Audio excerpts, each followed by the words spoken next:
All right, we're now going to hear from, in a short panel with Carlos Cruz Moreira, who's the co-founder, CEO, and chairman of WiseKey, Finn Myrstad, who's the director of digital policy from the Norwegian Consumer Council, and Sue Marshall, the CEO of Abodu. And I think also, Shelley, I think you're also back also up there, here. right. Is that right? Yes. That's what I thought. You're back. Thank I think you. Shelley, you're here. I think it doesn't really matter. The seats are labeled. All right. Let's start by hearing from those of you who we haven't heard from yet.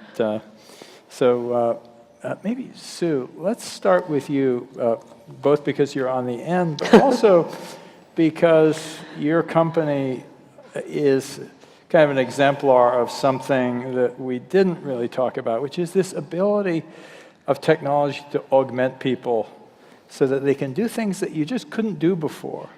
Yeah, so I'm CEO of Abodu. And Abodu, we strongly believe that everybody has the right to work, regardless of their personal circumstances, and that they should be assessed based on their talents and their experience.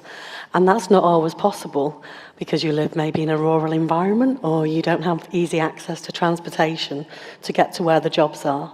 So we're actively encouraging companies to think a little bit differently and to think more about where the talent is rather than where their head office is or their corporate HQ, and to make work more freely available to people and to access those skills. And then on the flip side of that, we're actively trying to encourage people with skills and experience who maybe can't commute or unable to commute for whatever reason to register on the platform so that we can link the two of those together. And that can help rural communities by stopping the brain drain and bringing the jobs out to those rural communities.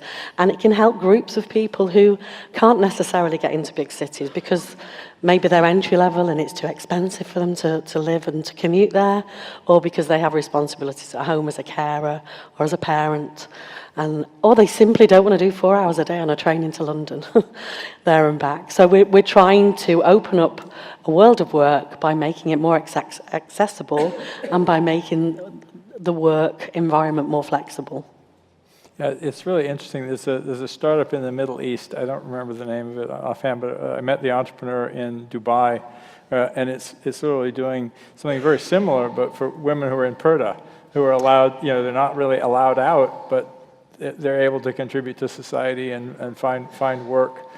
So it's, in some ways, technology can let us hack some of the social problems in certain countries. Absolutely, and one of the critical USPs for Abodu is that we actually anonymize everybody on the platform.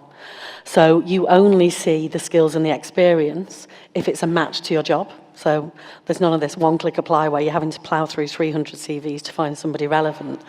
So great for the time saving. But equally, when somebody is a match, you see their skills, their experience, you don't know how old they are.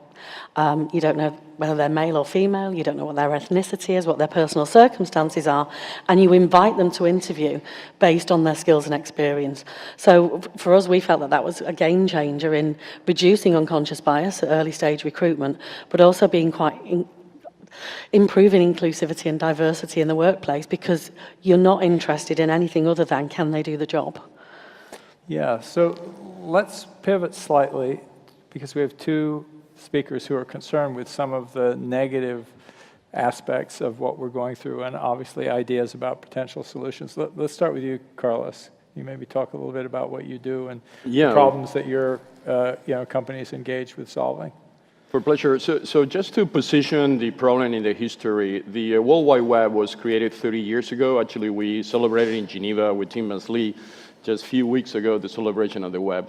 And I was in the UN at that time, was Chief Security Officer of the UN, so we actually remember the date on the web arrived. And that was a big excitement because everybody said, wow, this is a decentralized system, everybody's going to benefit of that.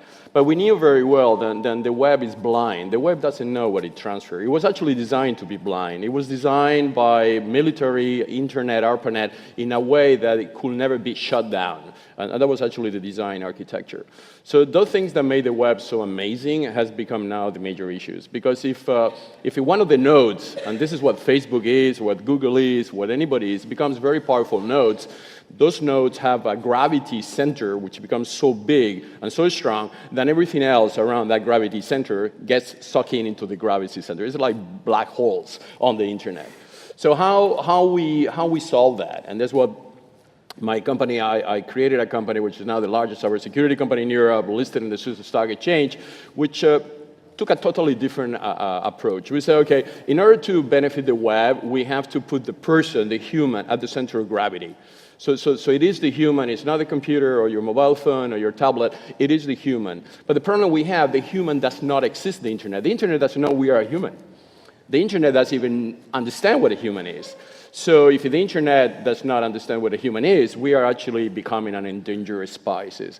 And the only reason why AI and all those tools are so complicated is because they could basically replace us algorithmically into that structure. So you will not be you anymore, it will be you, whoever is on the internet. And whoever is on the internet will have no relation to you, and therefore you will be a secondary type of being towards your digital self. And your the digital shadow becomes bigger than the totally. than the human person. And the shadow has a value that you don't have. And this is what is important to understand, that shadow is a product, and that product has a huge value. I mean, I keep always saying, if you divide the market capitalization of the top 10 internet companies, then they are now representing something like $10 trillion, which sitting on the top of the web. The invention was developed in Geneva, which nobody made money in Geneva, that invention. They has created a $10 trillion ecosystem. If you divide that by the people that have access to that, each person identity, each person is something like $5,000 to $10,000 per year. So why don't we return that money back to the person through its consent? One of the amazing things is happening now, and that's why I am pessimistic but very optimistic as well, is that new technology like decentralization of ledger, blockchain, allows us as an individual to put a brake on that expropriation of data and say, hey, wait a minute. You are making money out of that data, but that data is mine, and I would like you to ask me consent to that data. And that consent has an economic value. And that consent has an economic value for 6.5 billion people that they are struggling. They are poor people that they have no access to me. Let me put a little bit of nuance to that last point. I do think that consent is important, but I think it's essential to distinguish between people who actually are paying us for our data with services based on it, where they're using that data for us. When I give Google my location, it gives me back the ability to do maps. So this is actually a valuable exchange. But when my phone company, for example, takes my data about my location and sells it, they didn't give me any service in exchange for that. Totally. Yeah, I mean, I paid them for the service they gave me, and they took my data as well. Totally. And so we need more nuance in that discussion, because there is actually an economy of exchange that's happening with many of these companies. But the exchange, we have to ask, is it a fair exchange? Yeah, provided that you don't exchange with your identity. I mean, there's absolutely no reason to know, Google to know, or Microsoft to know who I am. Yeah. I am willing to give to them what I do, provided that my PII is encrypted and on my control. And it's like walking in your house. I will not be entering into your house if you don't have my consent, your consent to enter your house. The consent is a $10 trillion economy, has not been exploited. And the consent is the underlying infrastructure for peace. Because peace sustainability will only happen if we are able to retribute 6 billion people the possibility of monetizing their data, because that's the oil of the new economy. So, Finn, I bet you have something to say about all this. Yeah, thank you so much for inviting me. And so I'm a consumer advocate working for digital rights in Norway, in Europe, and around the world, working with consumer groups and digital rights groups across the globe.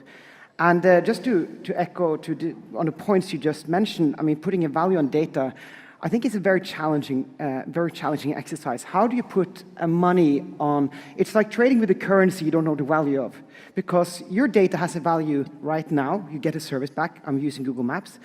But if that aggregated data that I give away over time then builds a profile that says something about me, or at least there's an inference made about me. I have such and such friends. I frequent these and these places. And I work there and there, or I don't work at all. Or you can determine my mood based on my activity. And you can decide my sexual orientation, my political beliefs, very sensitive data.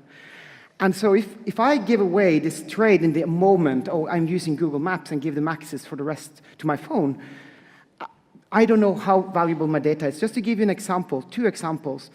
If you're using a fitness tracker, I'm sure many of you have a smart watch or a fitness tracker, and that data, if you read the terms of service, you actually see that a lot of that data is being shared with third parties, which you have no idea who are, because they're not named in the terms of service.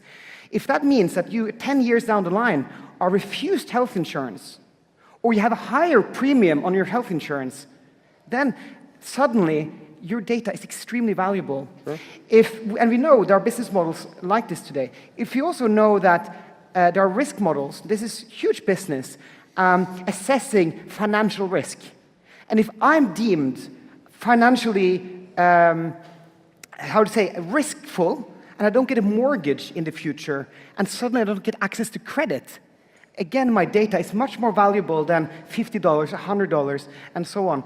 So as much as I agree we should put a value on data, we should also have a discussion that our data has an intrinsic value. In Europe, it's now a fundamental right to control your data. And I think as much as we should have a market for data, we should also accept that there are certain data that we cannot trade in. So that brings me on to I think some of the challenges that we need to address, and I'd love to discuss them with you. The things we see more and more now is how consumers are being discriminated, and I mentioned a few examples already. We see also the same data being used in China, for example, with credit score, with scoring populations. We see repressive regimes using commercial services to target dissidents. So there's an overlap now with human rights and digital rights and consumer rights.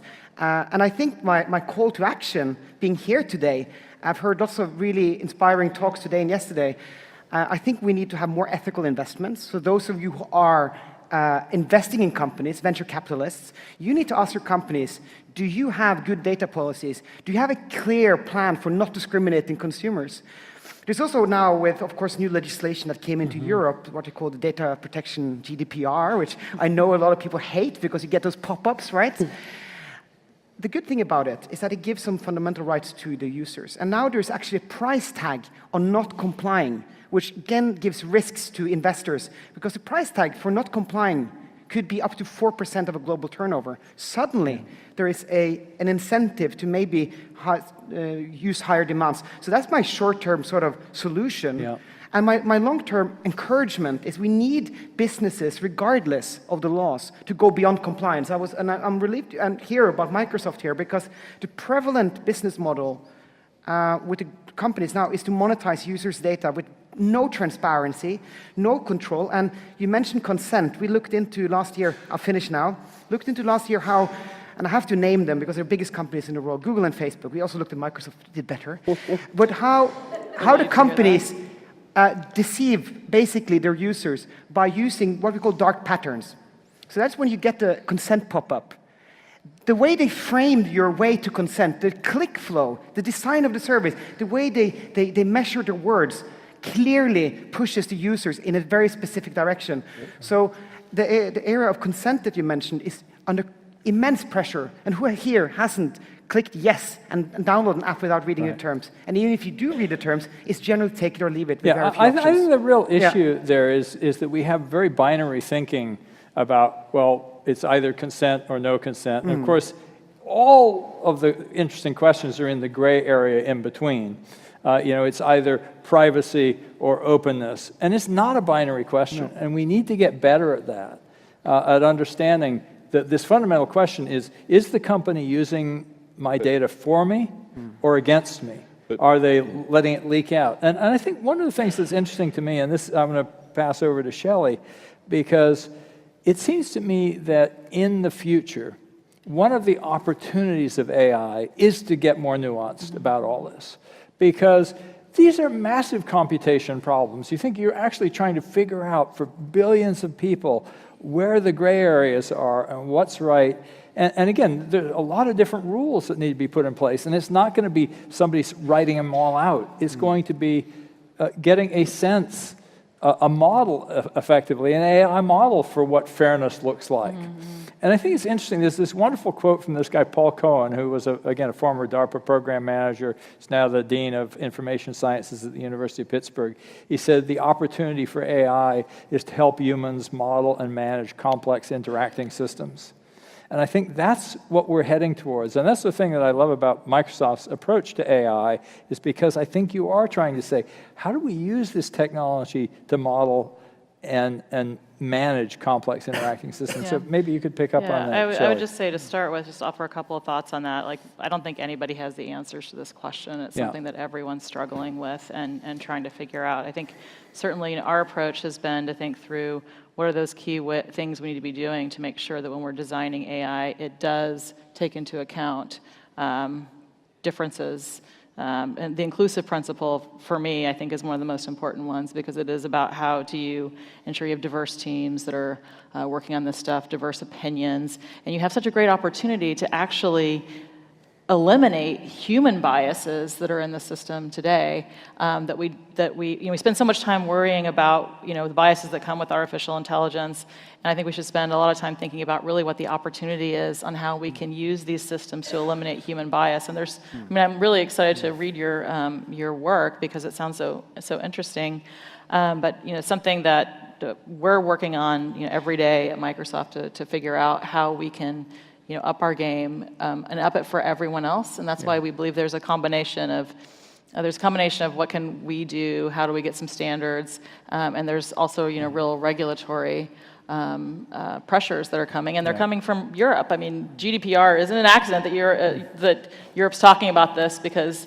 Europe set the standard for privacy regulation with GDPR, and my guess, if I were a betting person, would be that you're going to see a lot of the regulation coming out of Europe in the future. I think this whole question of AI and bias is an interesting one, because everybody forgets that AI is a mirror of us, and it gives us an opportunity to see ourselves. And as we, every time we see, oh my gosh, that's a biased model, we can say, oh, wait, we were biased.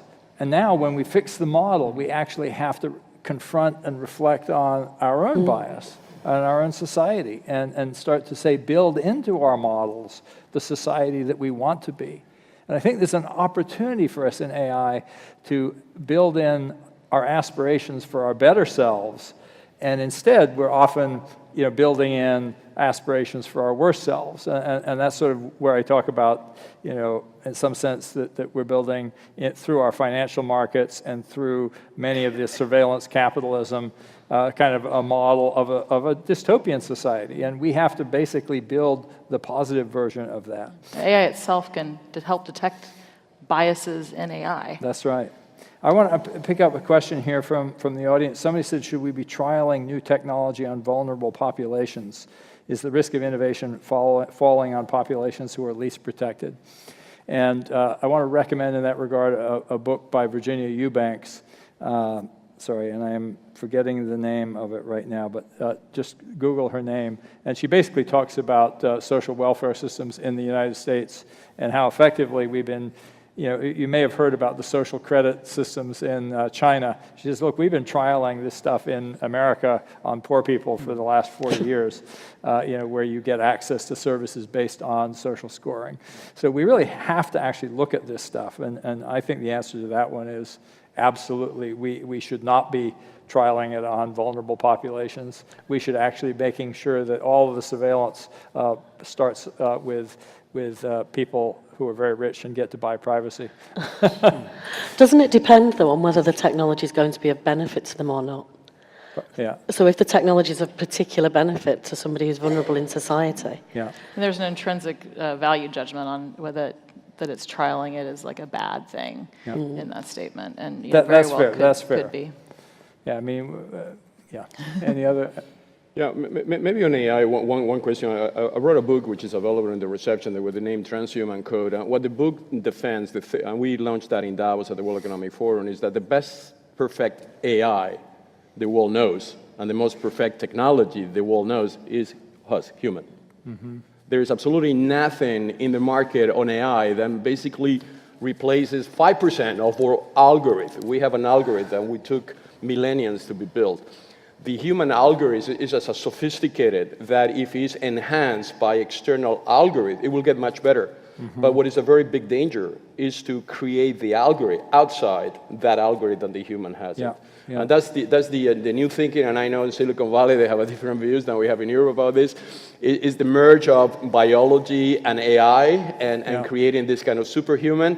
This is very scary. Yeah. So if we protect the digital identity of the individual and we create an individual that is recognized and respected by the internet, and by the way, a digital identity, it's a human right, and not everybody has a digital identity. This morning somebody said that 1.2 billion people didn't have a political identity, but this is not a digital identity. A digital identity, nearly 5 billion people don't have a digital identity. If I ask you around this, how many of you guys have a digital identity, and you raise your hands, maybe we're going to have maybe 20 people that have a digital identity. So if you don't have a digital identity, somebody has it for you already. That's right. So somebody has a digital identity. We have a digital identity. The question is whether it belongs to us or whether But it sure it's, belongs to us because it's your identity. Yeah. How come somebody else will own your identity? Because if that identity is owned by somebody else, the AI algorithm, which is going to data mine of that identity, is going to take predictability analysis on something that is not you.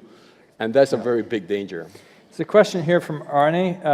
Where are we technology-wise in terms of allowing people to enforce the rights GDPR gives?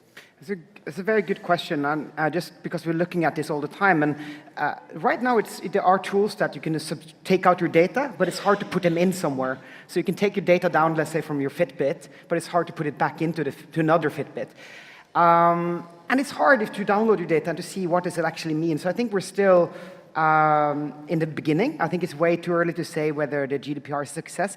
I do see, though, lots of more interesting businesses doing business, helping consumers, like mentioned here, but also lots of other areas where you can get your data deleted, you can protect your data in data vaults and to bigger extent. But there's a challenge. We talked a bit about this last night, actually, and there's a challenge of competition here.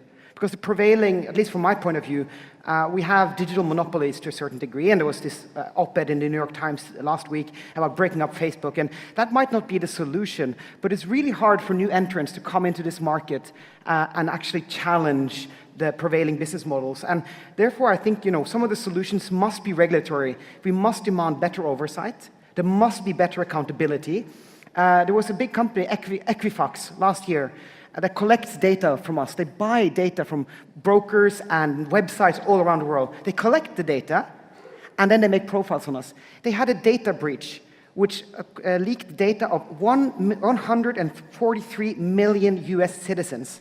And no one, as far as I know, has been held personally accountable in that company. So there are things we can do, and I think we need to hold companies accountable. And then there are, of course, in order to create a more level playing field so companies can actually compete with Facebook and Google. So I think we have to do that, and we need to also maybe also get some baseline protections, let's say in cybersecurity, so there's a more level playing field. Because the risk here, and we see this through our research, is that there's a low level of trust. This was also mentioned earlier today. And what happens then is that people don't buy the services if they can. So we know that 1 out of 50% of consumers have not downloaded an app. They're afraid of their data. So that's a missed opportunity for business. So this should be a win-win situation here. This is a pretty interesting tie back to the whole question of what is business worthy. There's 3 questions here. And one says, who is ultimately responsible for ensuring individuals are protected? Another one, how do we ensure consumer digital rights are being protected when things go wrong with multinationals? And then considering the predatory and addicting model of many online businesses, is there a need to protect us from ourselves when we so willingly sign away our rights? So this is a real question of, first of all, I do think implied in that is there is a serious role for government here to step up. And government has to start by really understanding technology at a level that it doesn't now.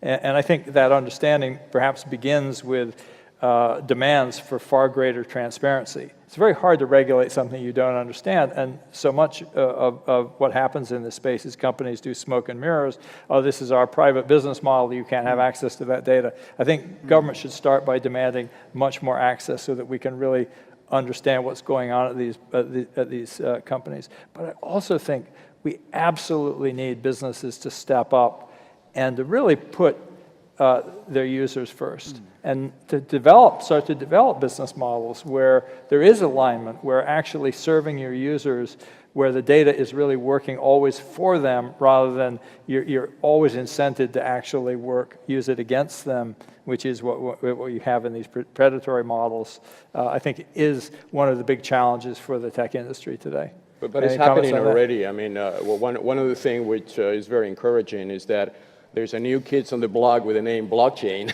and blockchain is actually a decentralizer of power. I mean, you don't even need, you obviously need governments because governments is the trusted party, but the ledger distribution of trust is a peer-to-peer distribution of trust. It's like we do in human relation. If I trust you and you trust her, it's very likely I'm going to trust her as well because we establish a trust ecosystem. So the trust ecosystem needs to be decentralized. We are in a society which this centralization of digital trust has not succeeded. It's a failure. As I said before, 90% of the people are excluded from the benefit of that centralization of trust.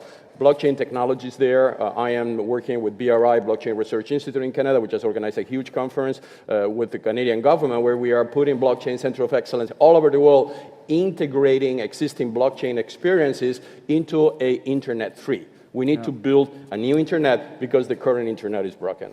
All right, well, that, I'm seeing the flashing red. We're out of time. I will just close by saying I think we're all in agreement there's a lot of work to be done to make technology an asset rather than a liability in the future that we're building together. But we can make it so if we want it to be that way. Thank you. Thank you very much. Thank